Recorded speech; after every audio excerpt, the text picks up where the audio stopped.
Alrighty. Doc here from North America. Good morning, good afternoon, and good evening. And the numbers are out.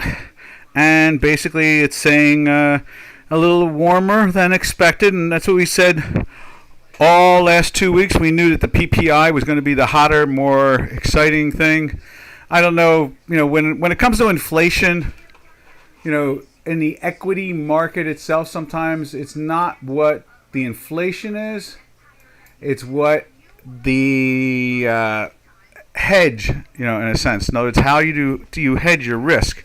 And we know that stocks are very positive for inflation compared to anything else. They adjust the most because they can raise their rates easier than anyone else. In other words, they can increase or get their profits in the right line. And that is really what it comes down to. So what we're seeing here today, let me think, what else is there? I guess that's about, that's the end of the story there. All right. So let's take a look at the dollar index, and you can see that up on J4X, and it just refuses, to back off. It just keeps on, kind of staying firm. It doesn't let go. It just doesn't know how to let go, in the sense that they know that rates are kind of going to be firm here or stay here, and they're not. The odds are still, I think the September number still probably won't be increased. But if they start pricing in, that increase more, it's in the 20s at this point. And so pretty much everything was known. Before the numbers came out, was a general idea. Just like yesterday, we were expecting to see CPI look, just a little, as they would say, sticky, a little firm. And the energy showed that too. We saw that in the, let me get the chat line up. The energy showed that also at the same time. And so that's what we're really running across at this point. Let's go like that. Where is it at? There's the chat line. So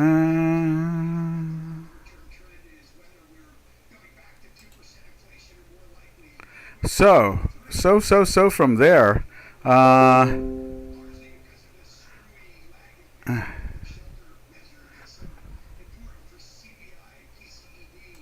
and so at this point, let's put it up on Chicago Quant. Go right there. There's the dollar index.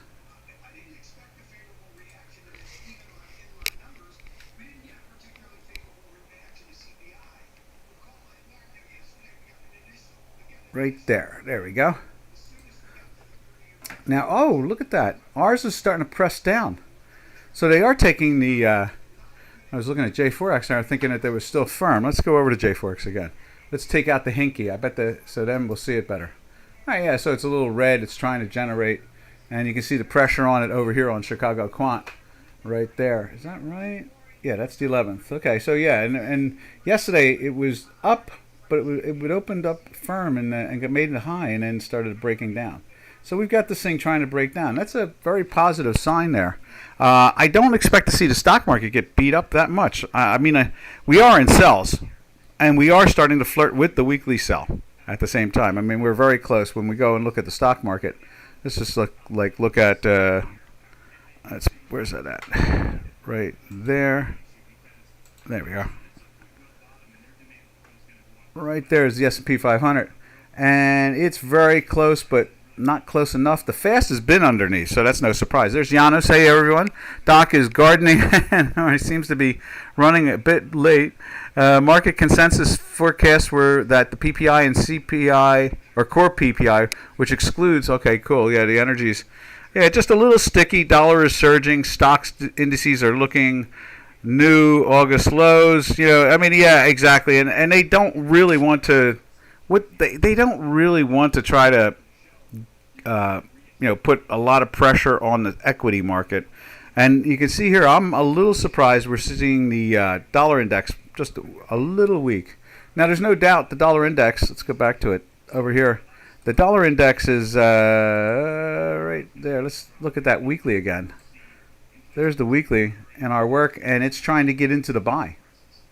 And it looks like it's got a very good shot at it, unless if it stops here. It's not through the manifold up at the top, but it is in the plus. So it is showing that pressure. So we'll see if that's short-lived or they actually get that together.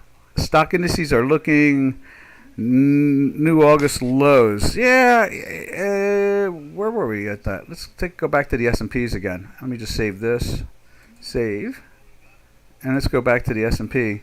August lows, yes, August lows. Because I'm looking at the July lows, and the July lows are still a good distance off.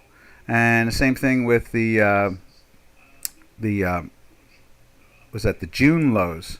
You can't see that there. Let's fix that again. Where's that mousey at? Right there. Now, what's now let's go over to that Tech 100 since we're talking stock indices. And the stock indice over there, I think, is below. I think it's actually below. There it is. Yeah, see, it's below.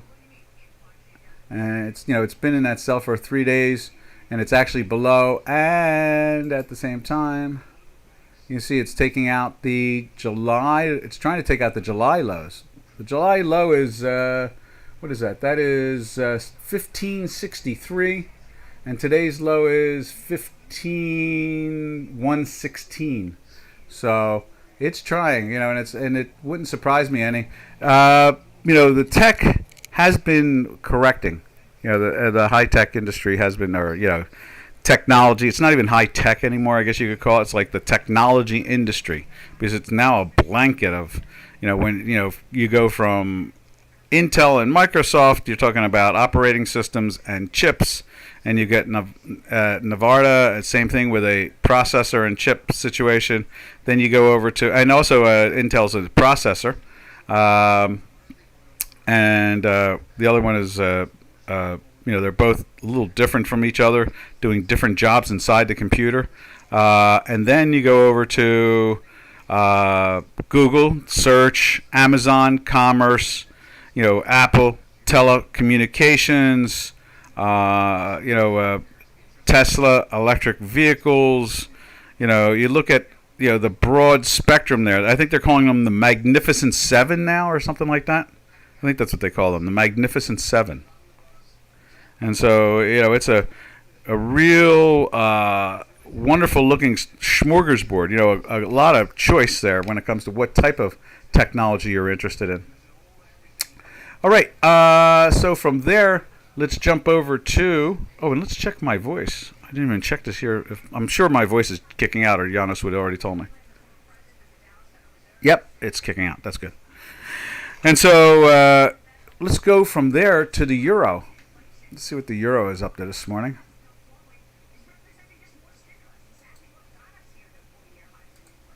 Right there, there's the euro. You see the euro has been in a sell for 3 days, and it is flirting with the daily buy, but it's pretty much unchanged. The weekly is, it's a horse race. It is at the moment, it is actually minus. It's actually minus. Let's take a look at it over on J4X. No, let me move that like that. There we go. There we go.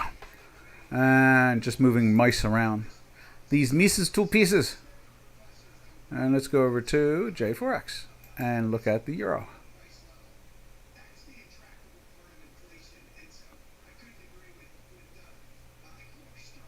Right there.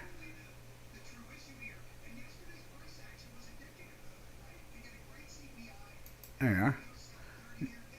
You can see the buy, it was in the green yesterday. Now it's back into the sell.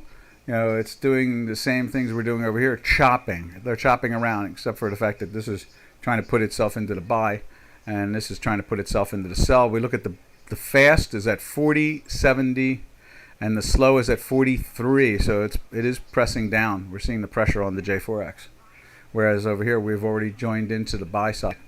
Now let's see how they both last by the end of the day. They'll straighten themselves out by then. From there, we take a look at cable. Right there. You see the cable feeling that pressure. Let's take a look at it over here. And there's cable.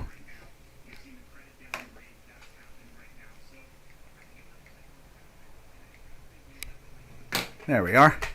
And you can see there it's trying to lift up also, but it's still in the sell for 3 days. The weekly definitely is going to be a weekly sell. Now, will it last a week or 2 weeks or roll back over again? Hard to say, but it's definitely through it. It's through the bottom manifold. The chances of it surviving, in a buy are very, very slim. Only 0.1% at best, and 99% chance is going to close in the weekly sell. Let's no, not that. Let's do this. Let's save that like so. Whoop! What did I do there? Save workspace. There we are. There we go. Save workspace.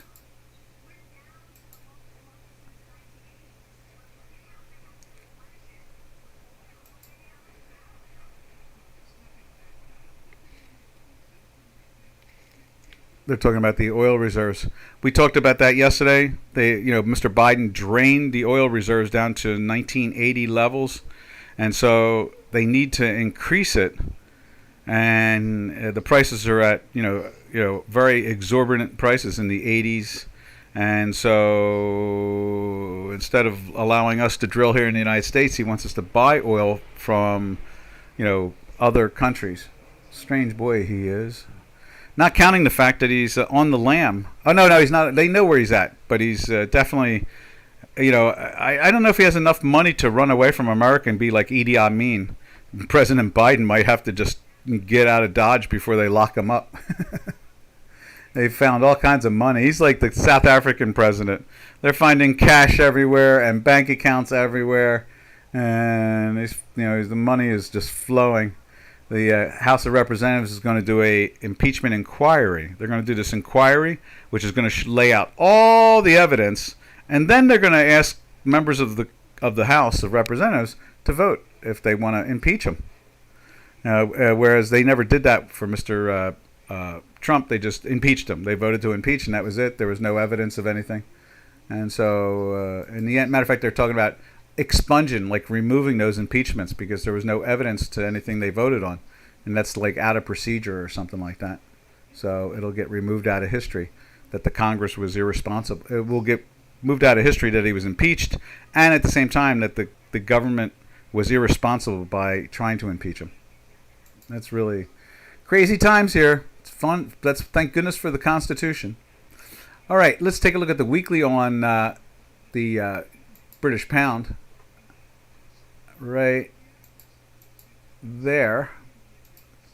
You see the weekly's doing the same thing, joining in with the fast for the last couple weeks, and now the slow has joined in with this ride to the downside. Righty, let's jump over to, and remember traders, if you would like to see something, just shout it out, we'll jump to it. I don't really care if it's a currency or a commodity or a metals or an energy or whatever, even a stock. I don't care. A stock indice, be my guest. I'm always willing to stop what we're doing and go check it out because that's what we like to do. Is we like variety. We think variety is the spice of life. All right, now you can see here's the Swiss on the daily, moving very fine. Let's put it up over on J4X. I was thinking this morning, I was looking at GDPs across the world, and they've got China listed as 19 trillion. I just don't understand. You have 19 trillion. How do they let companies fall apart for 42 million and 50 million and 150 million? When you have 19 trillion in GDP, they can't have 19 trillion in GDP. In other words, I don't believe the Chinese yuan is 7. I believe it's probably anywhere from 14 to 21, which would make their GDP about right, as far as I can tell, with the way they act. Maybe they have a GDP of about 6 trillion, 7, 5, I don't know, around there. But it's not a $19 trillion economy, that's for sure. And so I was thinking about that this morning on the currencies because I thought of the Swiss as a great example. That's why I brought it up. The Swiss is a great example. When you saw what happened to Credit Suisse and how Credit Suisse bailed out a company for over $8 billion, why can't China do that? How can China have a $19 trillion economy when they can't bail out Evergrande for, what was it, like a quarter billion, not a quarter trillion, a quarter billion. How can Switzerland do something for $8 billion and China can't do it for $250 million or $300 million? How? I don't understand that. And someone published something this morning, and I was looking at this statistic. I'll show it to you because it really confuses me. And now they're having the problems with this other company, and they've just skipped 2 payments for $375 million. Not 375 billion. 375 million over the last 4 months. They've skipped payments. How do they do that when you have a $19 trillion economy and you want to be the world economic leader? I don't understand. Let me see if I can find it. I'm going to show you. But I thought as a Swiss, and I think the Swiss is a great example. They bailed out one company for $8 billion. $8 billion. So why is Switzerland? Let's take a look at the GDP of Switzerland, and let's look at the GDP of China, and you tell me, what is their malfunction? That's exactly what what is their malfunction? I don't understand that. Why can't they do that? I don't understand what that's all about. There it is. Matter of fact, I just found it. Cool.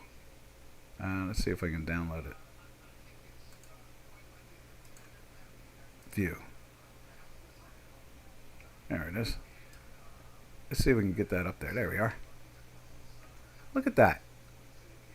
Right? Can you see that? All right. There's China. They say 19.4 trillion. I saw this morning in Newsweek or something like that. And now let's find Switzerland. And I was really thinking to myself, where's the great example of what's been going on?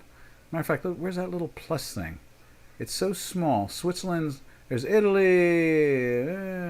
What is that? Great Britain is 3 trillion. France is 2 trillion. Where's Switzerland at? Switzerland's so small. Let me see if we can do it over here and get it up on the screen with the plus. Oh, there it is. There's the plus. I see. There we go. Let's do that again now. There we go. All right, let's see what Switzerland is.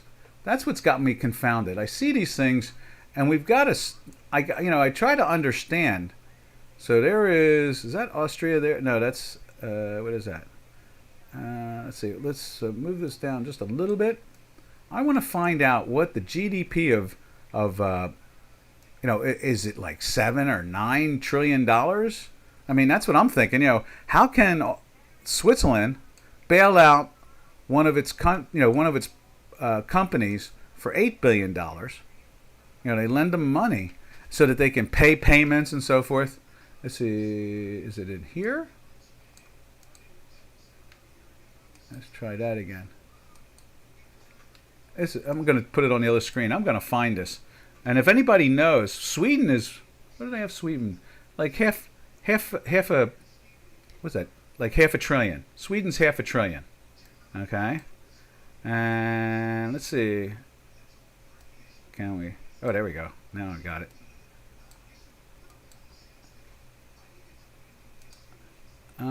Where's Switzerland? Anybody know what the GDP of Switzerland is? It must be $8, $9, $10 trillion because they can bail out companies for $8 billion, but China can't. And I'm totally perplexed by that. If anybody can explain to me what that is, I'd love to know, but I don't understand that at all. I can't find the GDP. I see Great Britain. I see France is 2.9 trillion. Let's see, who else? Can we move this around a little bit? And then, is that maybe the Netherlands? Is $1 trillion? Austria is like 600 billion. I don't understand it. It really has me perplexed. So it's one or the other. China is 19 trillion. Then Switzerland must be like 8-9 trillion or something like that. 5 trillion. It must be big. Let's see what Yana says. Asking this yesterday, and I struggled to answer. Give us a list of 5 stocks that one could buy and hold for the next 6 months. Now that's an interesting question. How about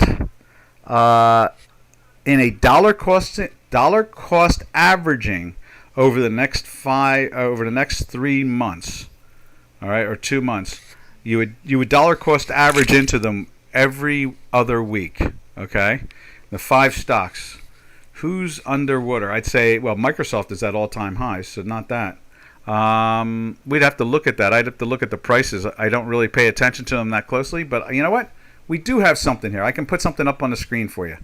Here we go, and then we can take a. I can give you, because part of it will definitely be the Magnificent Seven. There's no doubt about that, Giannis. Let's see. Let's close this and open the other one. I'm going to open something else up, and I'm going to be able to show you. Okay, because I would lean into the Magnificent Seven since they are selling them off, and since they're selling them off, that's the place to be. Is when they always say, when there's blood on the street, step up. So like here's Apple. Apple's had a nice correction. Let's tighten it up. Imagine Apple might start dollar cost averaging into there. Let's say he wants to hold it for 5 months. What would be the 5 stocks? Let me read that again. Give us a list of 5 stocks that one could buy and hold for the next 6 months. Well, I wouldn't buy them all with one moment right now. I would buy them in slices over the next month. All right? Matter of fact, over the next 2 months, since you're willing to hold them for 6 months. And so I would buy them for basically September and October. And then you're talking about selling them in January, February. Right? So we're looking at basically September, October, November, December, January, February. Yeah. Okay, so basically you would buy the first one this week. So one of them would be Apple. And with however much of the 5 stocks you're going to buy in money terms, break it down into 3 tranches for 6 weeks. So this way you would be buying now in the first week of September, and in let's say the second week of September and the first week of October. Okay, in 3 tranches. That's the way I would go. If not 4 tranches. Okay, so over the next month and a half to 2 months, going into October, you would buy 3 or 4 times depending on how you want to do it. All right, now I would go with Apple, because I think that Apple at best is going to fall into the mid 60s. Something like that. There's Amazon. Amazon's kind of high up, so you don't want to go after that. Let's see. CME Group, awful high up. You don't want to get near that. Meta. I think I'd start off buying in the 280 area. I wouldn't reach for it. I just wouldn't reach for any of them. They'd have to have a lot of blood on them at this point. There's Netflix. See, they're already highly priced, and it's awful hard to see. So you'd have to go probably to more industrial. Let's see if we can see what like an IBM is doing or something like that. That would probably be, IBM. And let's see what Intel's doing. Let's close this out. But Apple would be one. I'd go for Apple for sure. Now let me go over to. Let me go find another chart and see, because I trade the indices more. I do have some stocks, but I own them for years, and I don't sell them, and I don't really buy them anymore because the dividends buy them at this point. So I'm not even stepping up and buying them, like taking fresh cash. I just they're paying for themselves now at this point, and I sell calls against them once in a while when I get nervous. And then I might even buy a put if I get into a weekly sell certain times of the year, or things are looking kind of wild. I'll sell the call, buy the put, and put the collar on. So that has to be part of his investment strategy also. All right, let's go find another stock charting system to see. Let's see where IBM is. IBM.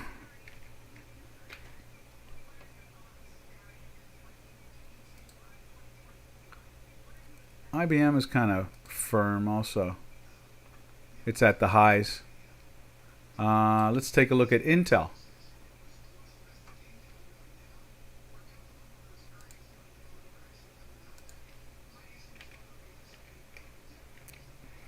Apple I feel comfortable with solely because they've taken so much out of it. Let's see. There is Intel's also at the highs. It's very high up. I think I'd be a buyer in there in the $30 area. They could buy some over the next week and a half, and then the next tranche would be, going into September. You could do that like after the first week of September. And then from there, probably like the first week of October, something of that nature. It depends on how he's going to buy, but I would say Apple, Intel, those two. A lot of these things are not as beat up as you would think. Matter of fact, the tech stocks are up over 30 some odd % for the year still. That's it's a pretty good move.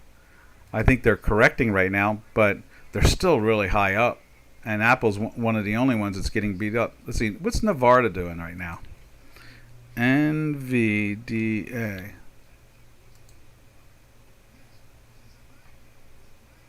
Year to date. All right, Nevada. Yeah, Nevada would be another one. I would reach into it in the under the $400, area to start off with. There's a major gap down in the where is that? The gap is at the 375 area. So I would start nibbling on that. It's at 417 now. So put that one on the list also. Go after NVDA. There's a third. Let's see. What are we going to be doing forward? I would say one energy company. So let's say look at like a ExxonMobil or something like that. Let's see where the energies are. They're all up at the high end of the range when it comes to the energy companies. So I think it would be, let's see, XOM.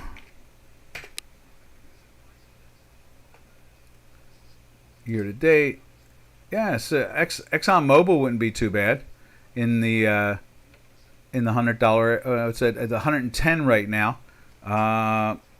Any weakness in it, buy a little here, and then much lower. Definitely lower over the next other two purchases. So we're talking Apple, ExxonMobil, then we go to Nevada, and what was the other one? Did I say another one? I think it was. Is that just three? One chip, one phone, one energy. Did I say a third or a fourth? Where am I at? Let's see if I can find what it.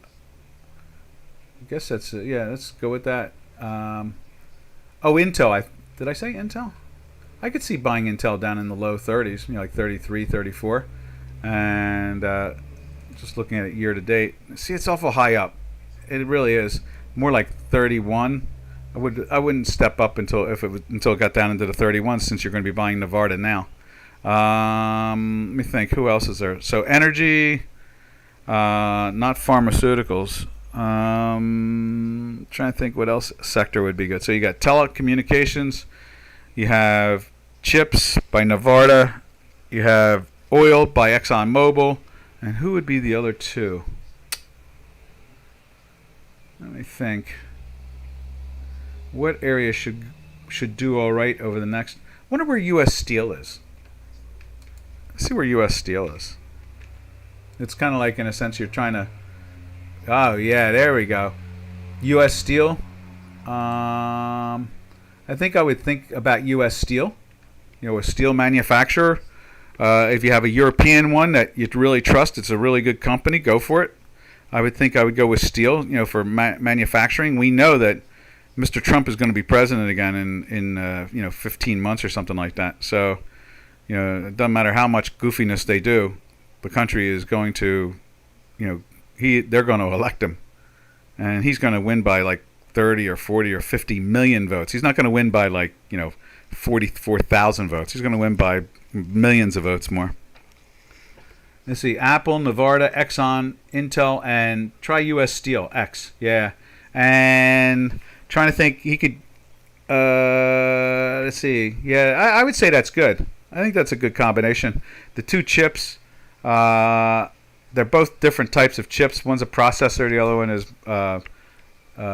like a different, it does a different type of processing and memory. Nevada is more for blockchain. And Intel is more for just basic processing. How's that look? I'm trying to think if there's. I'll think about it as we're doing the webinar, and I'll give you a yay. But the only one I would pull out of that would be the Intel at the end and replace it with something. I wouldn't replace Nevada. I would replace the Intel. So let me solely, and I'm probably wrong about that. I'm only thinking in diversity. Because, two different chip manufacturers, it's kind of leaning. And trying to think if there's an industry group that I would want to be a part of, and U.S. Steel would be it. I can tell you that I remember when I worked for the hedge fund. I thought it was the funniest thing. U.S. Steel was trading at like $17, $18 a share. It was really dirt cheap, $12 a share, something like that. And they had the smell of the economy bouncing. It was after the internet. It was about a year and a half after the internet bubble in 2001. And they said, start doing your math on Intel. Not Intel, I'm sorry. Steel. I said, okay. And, sure enough, the stock over the next couple of years with Mr. Bush's firm economy, U.S. Steel got up to like $117 a share from like a $12 investment they started nibbling at. But that's the way good investors are. And that hedge fund in particular I worked for a couple of years, that the owner of it was not as much the investors. It was Jack Nash, the one that started the Oppenheimer funds, and it was his retirement company. So his son was his assistant, and he was trying to teach his son the business. And he had his own he had over $1 billion of his own money in it. It was a $2 billion fund back then, which was kind of big back then those days, And I remember Jack looking for companies like that, things that were going to be 6 months to a year out. So I think that's what will happen in 5 or 6 months. The markets are going to start looking at how more confirmed that Trump is going to win, and then they'll start doing that same thing. The money, the smart hedge fund people that actually make money every year will start thinking in that direction. They're going to probably wait another 3 or 4 months, and then we're going to probably start feeling it. So in other words, over the next 2 months, you want to do the buying for the next 6 months, because they're going to start reaching for them in the next 6 months. And if things don't look right, you can always have them sell the calls and buy the puts, and just lock it in for another month or two longer, and then take those things off. And do it for like 3 or 4 months out, and so that opens the doorway for having that.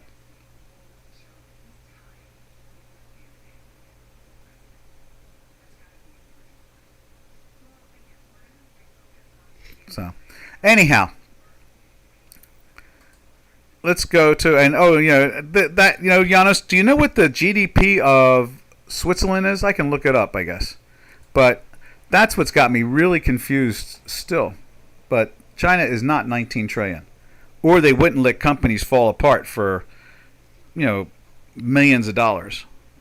I'm not, like quarter, not even remotely close to $1 billion. Something's wrong there. That whole country is all upside down. All fake, like fake news, All right. From there, where were we? We were looking at cable. There's the weekly. Let's jump over to Swiss. That's what I wanted to do, is go to Swiss, because I was using that as an example in my own head. I was trying to figure out, how can they do it and China can't? And I thought, they must be like a $7 or $8 trillion country for the size of the people and so forth, or maybe even a $3 trillion country. You would think that they'd be in the 2s and 3s. What do they have? 50 million people, 40 million people. So in other words, and they have 1 billion people, China, right? So they claim to be 19 trillion. So how did they bail out an $8 billion company, and China can't bail out anybody for like 250 million and 300 million? That's what they're having a problem with right now. I showed a couple days ago.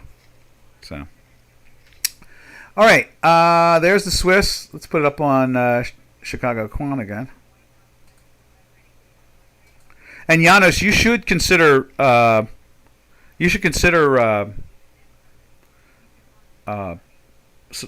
subscribing for the our beta,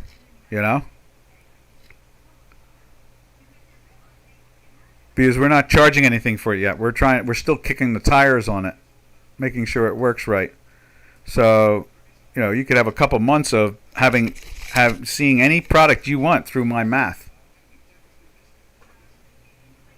Let me just show it to you this morning again. Now there's the Swiss, and it's looking very firm. It's still in the weekly sell. The slow has moved above the bottom manifold, but it's still minus. The fast has turned up, and as you can see, same situation on J4X. It's green for a couple weeks. This is the weekly. You can see it's trading in the 42s. The slow is trading at 31, so you can see that pressure is on the upside. But the product itself has not really done a lot. I mean, it's a nice little bounce. It's kind of like the classic dead cat bounce, Let's put the daily in there like so. And then I'm going to put our trading platform up there. You barely have time to eat. Oh, you must be a skinny mini. Anybody that wants to see it can have it. Let's see. On the chart, what had on the screen, it was $870 billion. Oh, what was it? I don't know. Here, I'll put it back up there. You saw something? Did you see it? This here? So you're saying that Switzerland is under $1 billion? What's the size of the population? I mean, I'm trying to figure out the rationale why China can't pay, a couple $100 million to keep some companies afloat. Above Germany. Isn't that Denmark? Oh no, where's Germany at? Where's Germany?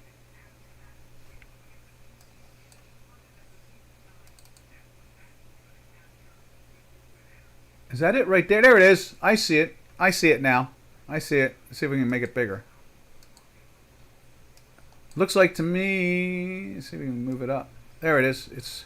And we just shrink it down. It's under $1 trillion. It's 870. What's the population like in Switzerland? Is it a population thing? And there's Deutschland. Four.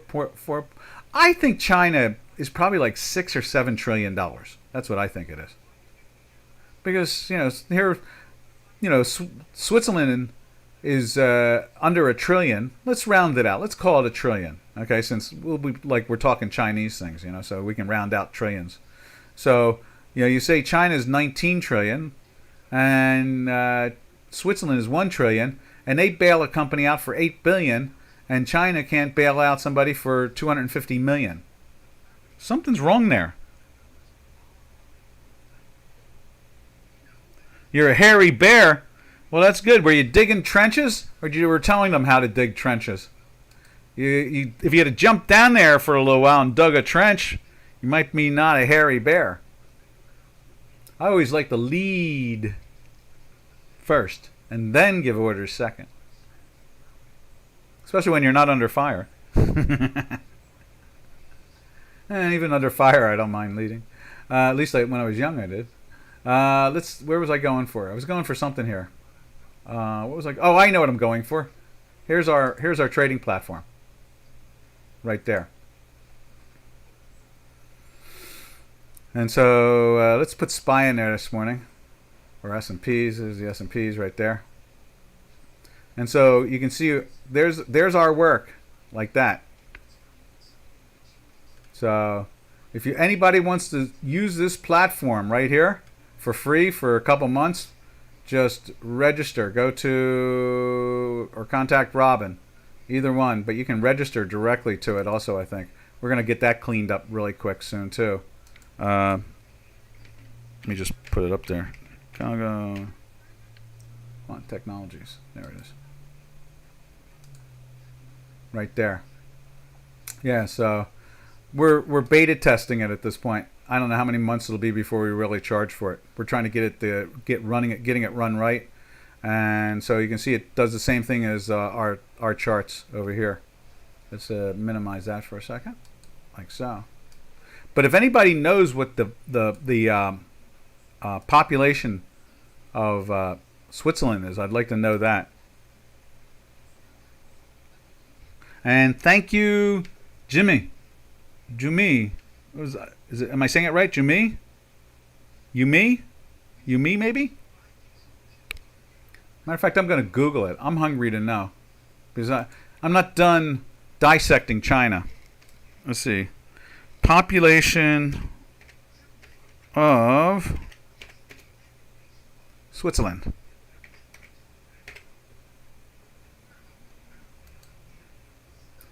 Eight. What?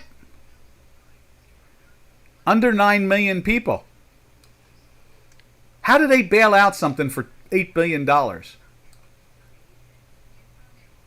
I'm thinking there's 30, 40 million people there. Around 8.74 million people in 2022. The total population of Switzerland amounted to around basically 9 million people. How do they bail something out for $8 billion and the Chinese can't bail? The only reason we're talking about it is because another one of their companies has fallen apart, and they didn't pay the payment of $150 or $125 million in June, and now they're going to default on the August payment for like 250 some odd million. I showed that a couple days ago. I'm confused. How can they be a $19 trillion economy? Switzerland is a $1 trillion economy with 9 million people. Multiply that. Divide. I guess you divide it. Divide 9 million into a billion, which is a heck of a lot. It's a big number. It's like 100,000. And then at the same time, you look at the 9 trillion versus a trillion. They're not productive. Not very productive at all. I don't believe they're a $19 trillion economy. That's what it really comes down to. All right. Why was I going over to the stock indice? I was doing something about that. Oh, there's the Swiss. Okay. So I guess I already did that. All right. So there's the Swiss. And you can see the daily being kind of firm. But they're down at the bottom end of their range. Let's see. They were the mercenaries of Europe and then the bankers for the world for hundreds of years. Yeah, well, they've done a good job, So China is... What is China then? A dead cat bounce? Is that what that is? And then, you know what? I was thinking... Here was the other example. The currency that will not be named, like Voldemort and Harry Potter. I was thinking about that. I was thinking, look at the Russian... population. What's it? Russian population, like 75 million, right? Let me just Google that one. And then I think they're like 1 trillion or 2 trillion. Let's see. Population of Russia in 22. Let's see what that is.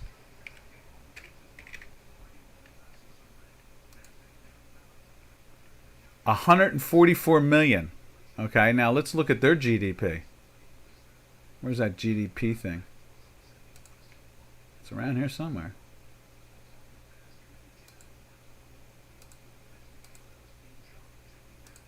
There it is. So where's Ruska? Where's those Ruskies? 2 trillion.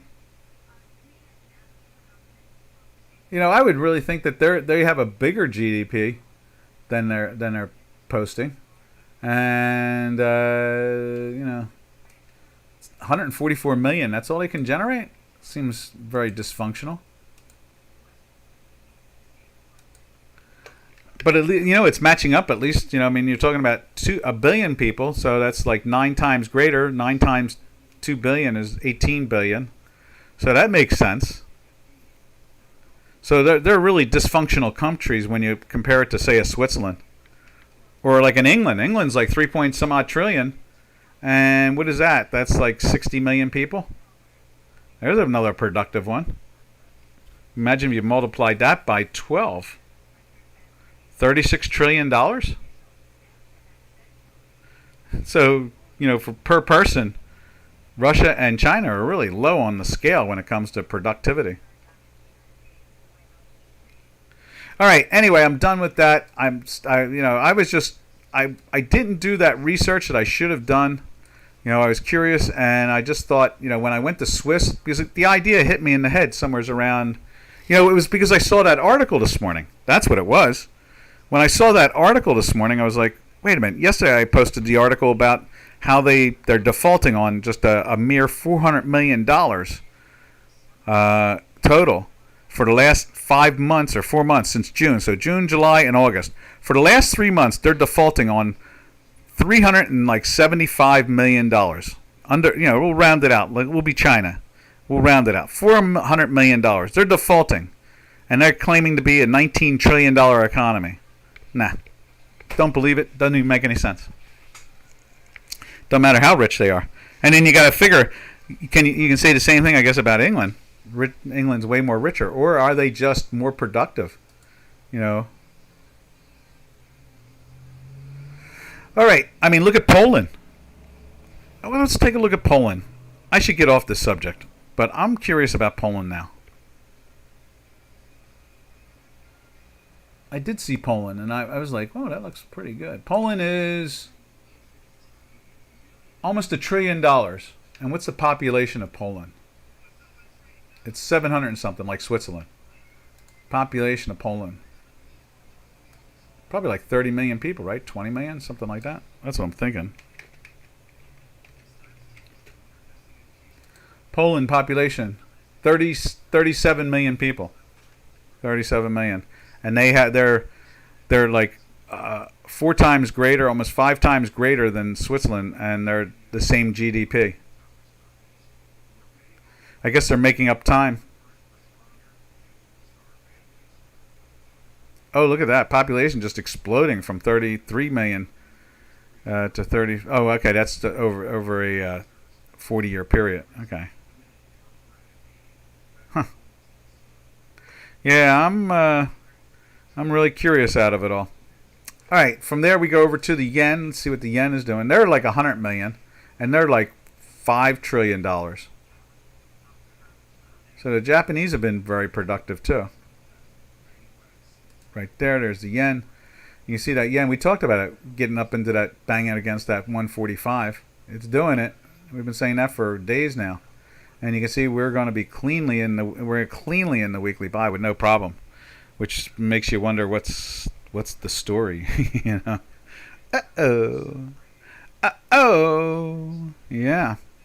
Okay. So from there, we jump over to the Turkish lira. We'll run and gun fast now. And there is Turkish lira jumped into it. They missed it. Okay, they failed. At the last moment, they fell into the sell again. And so it's still in the sell. And today it's trying to get into the buy again. Yesterday it did try to do the same thing. The fast is in the sell, but the slow is not. Let's put it up on J4X.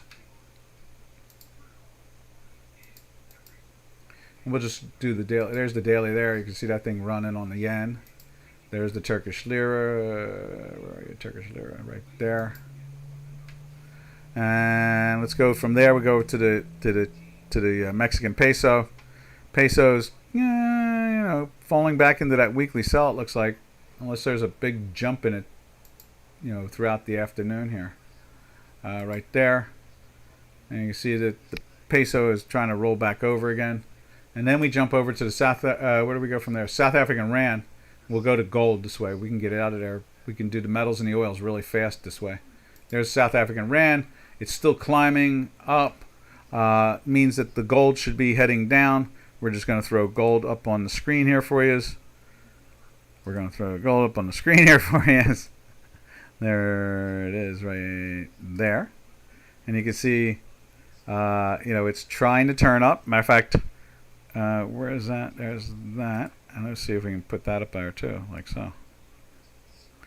And there's gold on our on the platform that we're offering for free to be able to look at for a while. And that's the front month though. I'm not sure what that gap is all about. That's why we went bench testers. But you can see our indicators are all in the minuses, and that's all that counts in the end result. Let's minimize that.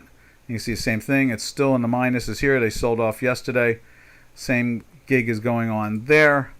And then we go over to the silver contract, looking at South African Rand. It's losing against the dollar, and that's always indicative of the metals losing value. Today it's basically unchanged. And then we go over to silver right there. See, silver is trying to go down. It's at the zeros right now, and it's trying to play into the weekly sell. So we go like that. And save it at the same time. And let's see what it looks like on our platform too. Because that's what I'm looking for, is eyeballs. I need eyeballs to look at my platform, Robin and I's platform, and basically, take a look and see. Where is silver here? Here's the front month silver. There it is right there. See, it's pushing into the weekly sell, and the daily sell has been going on the same way our chart is here. That's what that is. So then we go over to copper. And copper is breaking down again, and the same thing on our chart, as you can see, but I'm not going to jump over there because we're running out of time. And there's copper in the minus, and then platinum. You'll be able to see the work. You see, platinum is playing with a buy today, which is interesting. The weekly's holding on, so maybe they're not so fast to throw the metals out. We'll see. We'll really see. Now let's go over to crude oil. There's crude, still like playing with the minus by a little bit.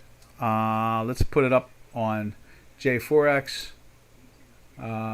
What's that? That's the Canadian. We look at Canadian. You see Canadian's been climbing, and that's really odd because oil's been climbing, and normally it should be down into the 131s at this point. So something's wrong up in Canada. They're having some malfunctions going on. Let's save that. And that's crude oil. Just flirting away. All right.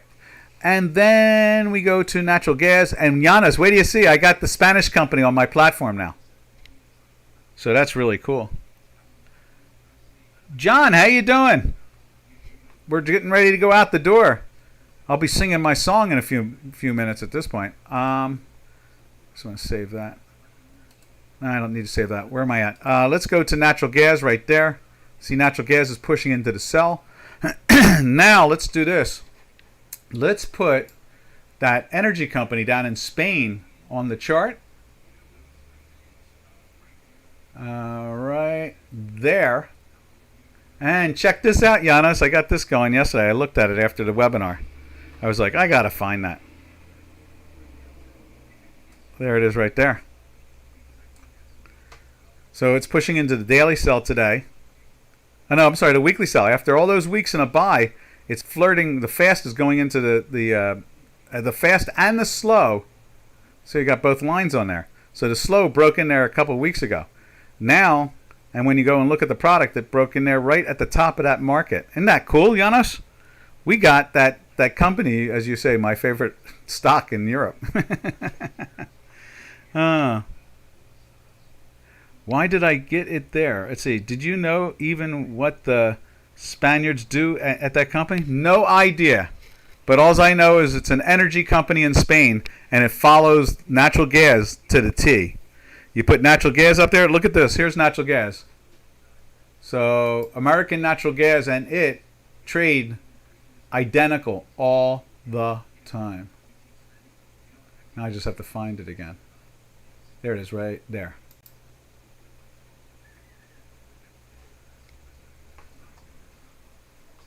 And the only difference was this thing broke.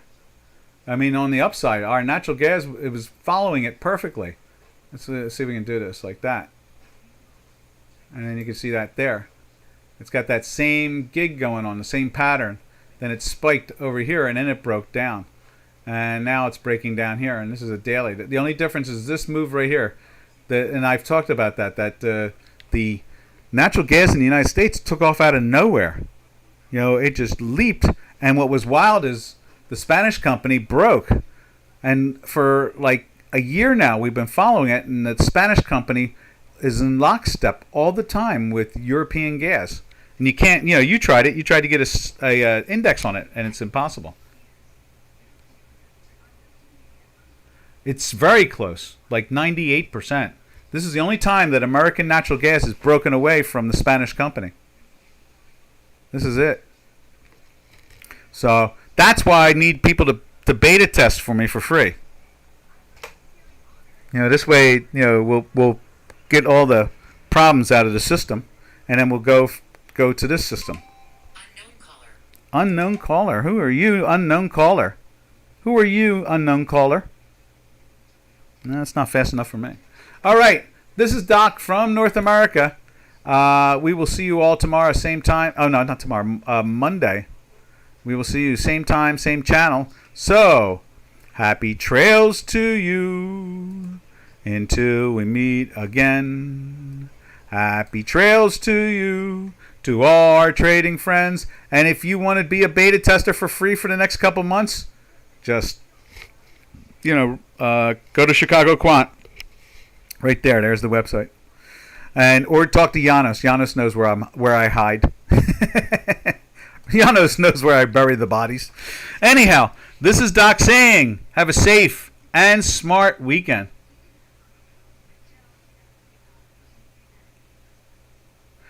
Yeah, that's the way I see it, because it's been moving in lockstep. Every time I see the price of European natural gas, I get prices every so often about it, like at an end of a day, and I see someone publish something about it every day or every other day or every couple days. But it's not anything you can build in it. You can't create a contract on it. That's the problem with the European natural gas. It's all over the place. But that natural gas company has been following the pattern to it perfectly. So that's definitely something. You probably want to short it. I don't understand the delivery problems there. Supposedly they've signed contracts. They're going to have natural gas by the pipeline away from Russia in the next year and a half. So that's where my head's at. All right, I'm out of here, guys and gals. Catch you all Monday, same time, same channel. Ta-ta for now.